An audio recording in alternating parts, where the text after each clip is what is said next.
जय हिंद दोस्तों, स्वागत है आपका अपने चैनल में। तो हम लोग लुसेंट के प्रश्नों को हल कर रहे थे और बीपीएससी टीआरई फाइन आर्ट्स यानी ललित कला से जो भी प्रश्न आएंगे कक्षा 9, 10th, 11th, 12th से, जो कि एनसीईआरटी एवं एससीईआरटी पर आधारित हैं। तो हम लोग बढ़ते हैं प्रैक्टिस वर्कबुक के साथ और हम लोग यहाँ पर चैप्टर वाइज यहाँ एमसीक्यूज़ को कंप्लीट करेंगे, क्योंकि एग्ज़ाम में जिनका भी फाइन आर्ट से है उनको बहुत हेल्प मिलेगी। और बीपीएससी टीआरई 4 में अब बताया जा रहा है कि प्री और मेंस जो एग्ज़ाम होने वाली है वो दोनों एग्ज़ाम लिया जाएगा। इस बेसिस पे आपको अच्छे से तैयारी करनी है। तो हम लोग आज पहले चैप्टर की ओर बढ़ते हैं, जो कि हमारा पहला चैप्टर है प्रागैतिहासिक शैलचित्र कला, जिसमें हम लोग देखेंगे प्रागैतिहासिक काल। सुदूर अतीत, जब कोई कागज या भाषा लिखित शब्द नहीं था और इसके लिए कोई किताब या लिखित दस्तावेज नहीं थे, उस काल को प्रागैतिहासिक काल कहा जाता है।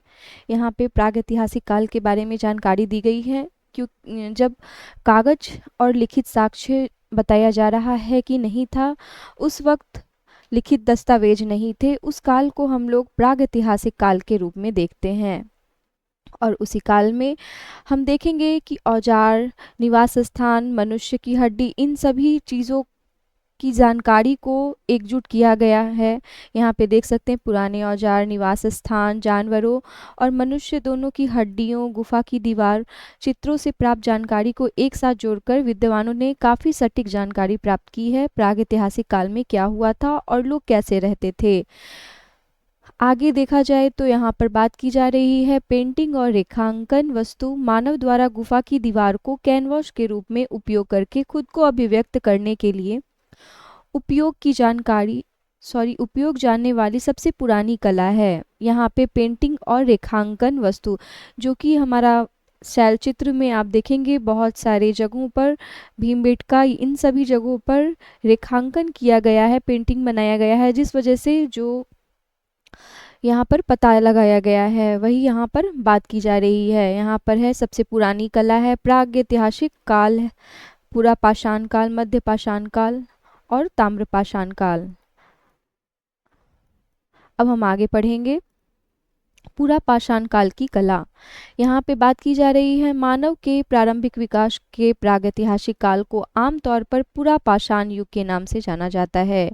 यह 3 चरणों में विभाजित है। पहला है निम्न पूरा पाषाण काल, मध्य पूरा पाषाण काल, उच्च पूरा पाषाण काल। यहाँ पे वर्ष दिए गए हैं 25 लाख वर्ष से इतना तक। अब हम लोग देखेंगे यहाँ पर आगे कि निम्न या मध्य पूरा पाषाण काल की चित्रकला का कोई प्रमाण नहीं मिला है। अब यहाँ पे निम्न या मध्य, यहाँ पर कोई प्रमाण नहीं मिला, ये भी क्वेश्चन बन सकता है कि निम्न या मध्य पूरा पाषाण काल की चित्रकला के बारे में बताइए।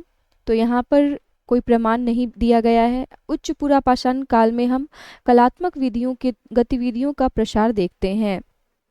और यहाँ पे बात की जाए तो चित्रों की सरल मानव आकृतियाँ मानवीय गतिविधियों, ज्यामिति, डिज़ाइन और प्रतीकों तक ही सीमित थे। यानी कि जो पेंटिंग चित्र बनाए जा रहे थे वह सरल आकृतियों में बनाए जा रहे थे और ज्यामिति, डिज़ाइन, प्रतीक, इन सभी प्रतीकों के मतलब सम्मिलित थे, इन सभी डिज़ाइनों को बनाया गया था।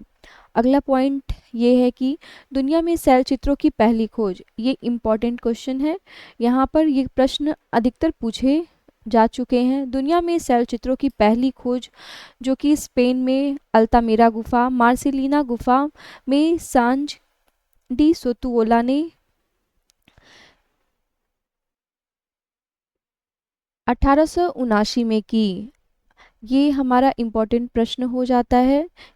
क्वेश्चन आएगा दुनिया में शैल चित्रों की पहली खोज कहाँ से की गई थी और किसने की थी। तो ये, और भारत में बात की जाए तो भारत में उत्तर प्रदेश राज्य के मिर्जापुर सोहागी घाट में पुरातत्ववेत्ता आर्चीबोल्ड कार्लाइल के द्वारा किया गया था 1867 से 1868 ईस्वी में।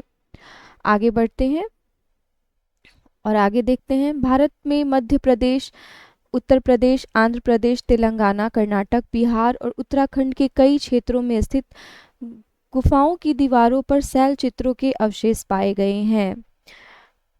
आरंभिक शैल चित्र स्थलों के कुछ उदाहरण हैं। उत्तराखंड में लखुडियार, यहाँ पे ये सभी इंपॉर्टेंट प्रश्न हैं। उत्तराखंड में शैल चित्र जो कि लखुडियार, तेलंगाना में कुप्पगल्लू और कर्नाटक में पिकलीहल और तेलकोट्टा, ये दो, और मध्य प्रदेश में भीमबेटका और जोगीमारा। अधिकतर एग्जामों में प्रश्न मध्य प्रदेश, भीमबेटका, जोगीमारा, इन सभी से बहुत सारे प्रश्नों को देखा गया है, जो कि इस बार एस्टेट के भी प्रश्न यहाँ से आए हैं। आगे देखते हैं। यहाँ पाए जाने वाले चित्रों को 3 श्रेणियों में विभाजित किया जा सकता है, जैसे कि देखा जाता है मनुष्य, पशु और ज्यामितिक प्रतीक।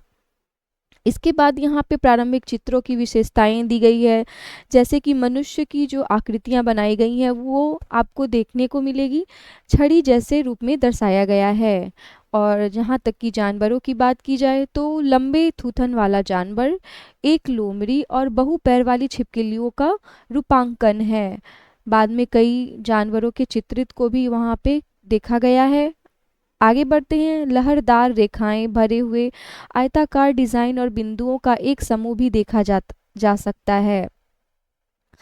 चित्रों में रंगों का अधिरोपण सबसे पहले काला, फिर लाल और फिर बाद में सफ़ेद होता है। ये भी प्रश्न एग्जाम में आए हुए हैं। सबसे पहले काला, देन लाल, फिर उसके बाद सफ़ेद होता है। अगला है नवपाषाण काल में चित्रों के विषय। अब यहाँ पे नवपाषाण काल के बारे में बताया जा रहा है। नवपाषाण काल में चित्रों के विषय जो कि बैल, हाथी, सांबर, भेड़, घोड़े, मानव, त्रिशूल और शायद कभी कभी वनस्पति रूपांकनों जैसी आकृतियां भी देखी जाने लगी। धीरे धीरे वो सभी आगे के चित्रों को वो लोग क्या करते होंगे, आकृतियां बनाने लगे होंगे। जैसे पहले मनुष्य, पशु, कुछ पशुओं के चित्रों को बनाए, उसके बाद धीरे धीरे आगे चलकर वह लोग पशुओं में और आगे चित्र को बनाने लगे। सबसे समृद्ध पेंटिंग मध्य प्रदेश की विंध्य पर्वतीय श्रृंखला और उनके कैमरियन विस्तार से यूपी तक बताई गई है। यहाँ पर देखा जाए पहाड़ियाँ पूर्णतः पूरा पाषाणकालीन एवं मध्य पाषाणकालीन अवशेष हैं, जो कि प्रागैतिहासिक काल को 2 प्रमुख स्थल है, जो कि भीमबेटका की गुफाएं, विंध्य की तलहटी यानी मध्य प्रदेश, ये दोनों गुफाएं मध्य प्रदेश में है। भीमबेटका की गुफाएं और जोगीमारा की गुफाएं, यहाँ पे ये अमरनाथ मध्य प्रदेश देखा जा सकता है। अब है भीमबेटका की गुफाएं। गुफाओं पर 1 लाख ईसा पूर्व से 10,000 ईसा पूर्व तक की शैल चित्रकारी यहाँ पे देखा जाएगा भीमबेटका गुफाएं के बारे में।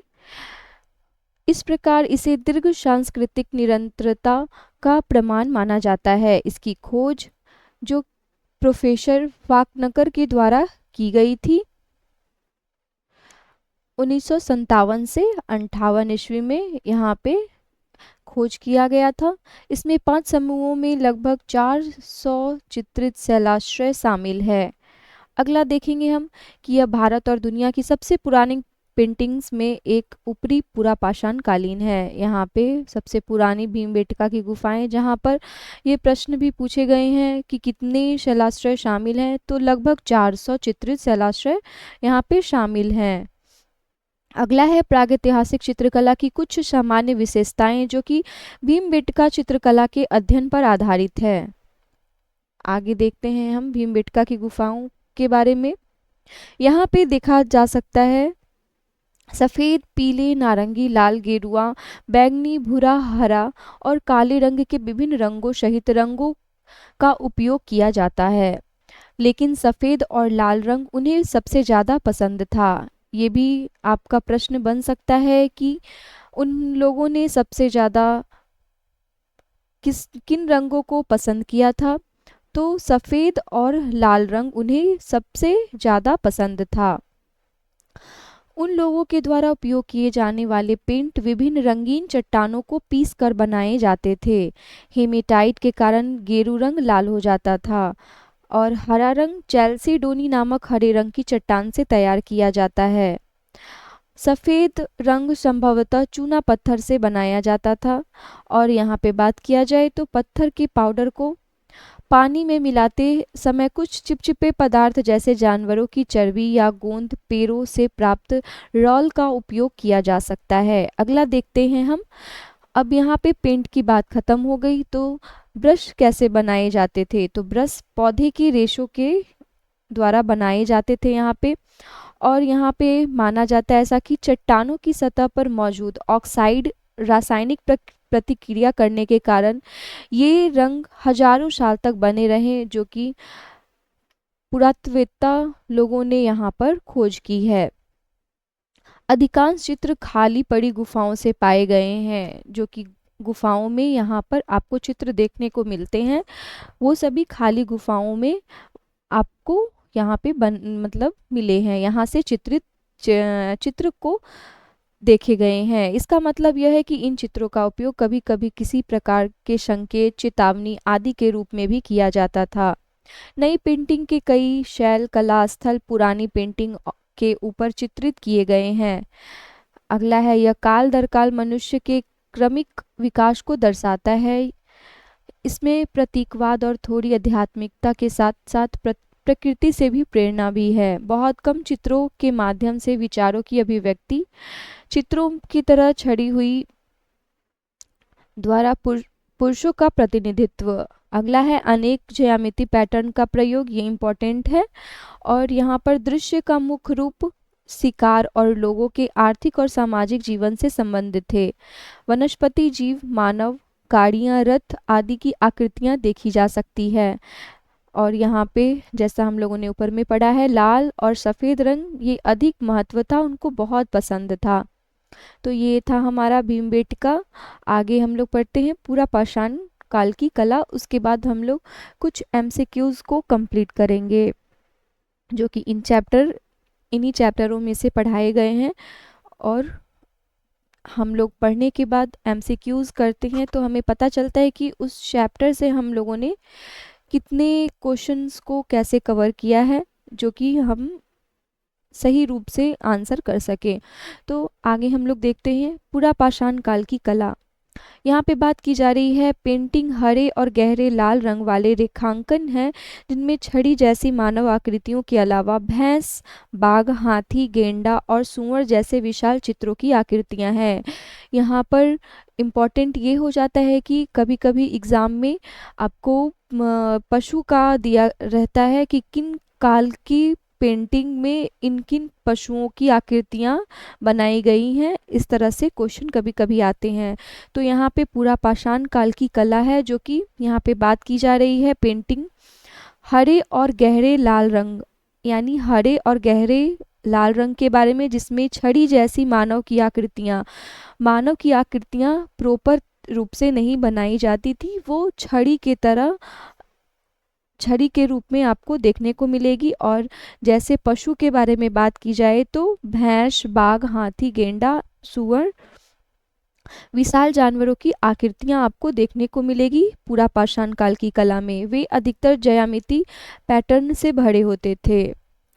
हरी पेंटिंग नृत्यों की है और लाल शिकारों की। और यहाँ पे पेंटिंग को भी दो तरह से आप देखेंगे कि अधिकतर जो नृत्य वाली पेंटिंग है वो आपको हरी देखने को मिलेगी, और लाल यानी शिकारी वाले पेंटिंग, यानी जैसे जानवरों की। इस तरह से आगे बढ़ते हैं और देखते हैं मध्य पाषाण काल की कला, जो कि चित्रों की सर्वाधिक संख्या इसी काल में है। जैसे बहुत सारे पहले धीरे धीरे वो लोग बनाना सीखे होंगे, देन फिर वहाँ पे बनते बनते चित्रों का जो सर्वाधिक रूप है वो मध्य पाषाण काल की कला में आपको देखने को मिलेंगे। और शिकार के दृश्य यहाँ पे प्रमुख बताए जा रहे हैं। शिकारी समूह में कंटीले भालों, नुकीले लाठियों और तीर धनुषों में से लैस हैं। अगला है, जानवरों को पकड़ने के लिए इस्तेमाल किए जाने वाले जाल और फंदे कुछ चित्रों में देखे जा सकते हैं। यानी कि शिकारी शिकार करने से पहले वो जानवरों को पकड़ने और इस्तेमाल करने के लिए वो जाल वगैरह, इन सभी का प्रयोग उस टाइम तक वो लोग सीख चुके थे और इस्तेमाल भी कर चुके थे। आगे बढ़ते हैं और देखते हैं मध्य पाषाण काल के लोग नुकीले जानवर को पालना पसंद करते थे। कुछ तस्वीरों में जानवर इंसानों का पीछा कर रहे हैं तो कुछ में शिकारी आदमी का उनका पीछा कर रहे हैं। वो तस्वीरों के माध्यम से साझा कर रहे थे। आगे देखते हैं, जानवरों को प्राकृतिक शैली में चित्रित किया गया और मनुष्यों को शैलीगत तरीके से चित्रित किया गया है। अगला है, महिलाओं को नग्न और कपड़े पहने हुए दोनों तरह से चित्रित किया जाता है। चित्रों में युवा और वृद्धजन को समान रूप से स्थान प्राप्त है। यहाँ पर देखा जा रहा है युवा और वृद्धजन को यहाँ पर समान स्थान दिया गया है। मध्य पाषाण काल की कला में ये भी इम्पोर्टेंट प्रश्न बन जाता है। सामुदायिक नृत्य एक सामान्य विषय लगते हैं। कुछ चित्रों महिला, पुरुष और बच्चे में पारिवारिक जीवन की झलक देखी जा सकती है। यहाँ पर देखा जाएगा कुछ चित्र में कुछ परिवार जैसे जीवन की झलक को दिखाया गया है, जिससे आपको लगेगा कि यहाँ पर पारिवारिक जीवन व्यतीत किया गया था पहले भी। अगला है नवपाषाण काल की कला, जो कि नवपाषाण का 7000 से 1000 ईसा पूर्व युग में बलूचिस्तान के मेहरगढ़ में नवपाषाणीय लोग गेहूं और जौ और रुई उपजाते थे। यहाँ पे नवपाषाण काल की कला के बारे में यहाँ पे बात की जा रही है कि ये बलूचिस्तान के मेहरगढ़ में लोग जौ, गेहूं, रुई उपजाते थे, जबकि इलाहाबाद के पास चावल उगाने का प्रमाण मिला है। कृषि की शुरुआत इसी काल से हुई है। यानी कि अगर प्रश्न आ जाए कि कृषि की शुरुआत किन कालों से की गई है, तो इसका आंसर हो जाएगा नवपाषाण काल की कला से। आगे देखते हैं, नवपाषाण युग में मानव खाद्य पदार्थों का उपभोक्ता था, अब उसका उत्पादक भी हो गया। जैसे जैसे वह कृषि में आगे बढ़ते गए, तो पहले खाद्य पदार्थों का उपभोक्ता के रूप में और फिर उत्पादक के रूप में भी वो लोग आगे बढ़े। फिर इस काल में मानव कृषि कर्म से परिचित हो चुका था। कृषि कर्म के साथ साथ पशुओं को मनुष्य से पालना प्रारंभ कर दिया था। ये भी यहाँ पर इम्पोर्टेंट प्रश्न है, पशुओं को मनुष्य से पालना प्रारंभ कर दिया था। अग्नि के प्रयोग से परिचित होने के कारण मनुष्य का जीवन अधिक सुरक्षित हो गया था, क्योंकि जानवरों का भय, थोड़ा जानवर लोग भी आग से भागते हैं, जिस वजह से आग से परिचित होने के कारण उनका जो दैनिक जीवन था वो पहले की भांति सुरक्षित हो चुका था। उसमें एक निश्चित स्थान पर घर बनाना तथा रहना प्रारंभ कर दिया। नवपाषाण कालीन संस्कृति का प्रारंभिक साक्ष्य भारत पाक क्षेत्र के पश्चिमोत्तर भाग में क्वेटा घाटी, लोरालाई और जोव नदियों की घाटियों से प्राप्त होता है। ये भी प्रश्न अत्यंत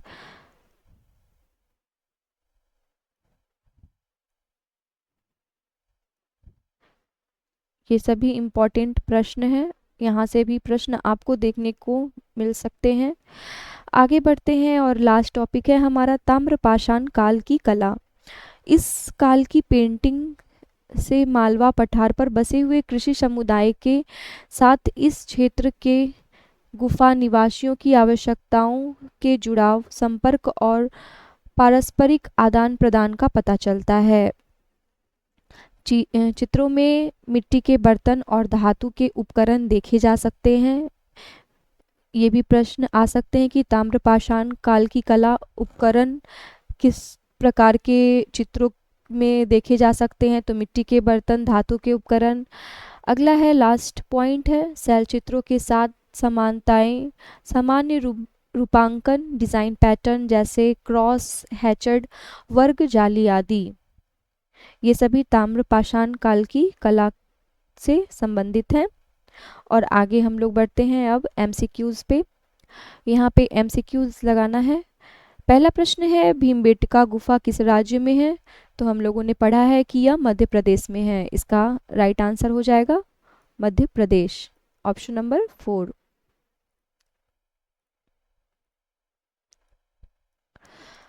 अगला प्रश्न है, प्रागैतिहासिक युग के शैल चित्रों के बारे में निम्नलिखित कथनों पर विचार करना है। पहला है, चित्र अध्यारोपित शैली में प्राप्त हुए हैं। सर्वाधिक समृद्ध प्रागैतिहासिक शैलचित्र लखुदियार से प्राप्त हुए हैं। और तीसरा है मध्य पाषाण युग में भीमबेटका के चित्रों में शिकार के दृश्यों को प्रमुखता से दर्शाया गया है। इसका राइट आंसर क्या हो जाएगा? ये कूट के माध्यम से चयन करना है क्योंकि इसमें कितने प्रश्न, 2 प्रश्न सही हैं, केवल 1 और 3 यहाँ पे सही है।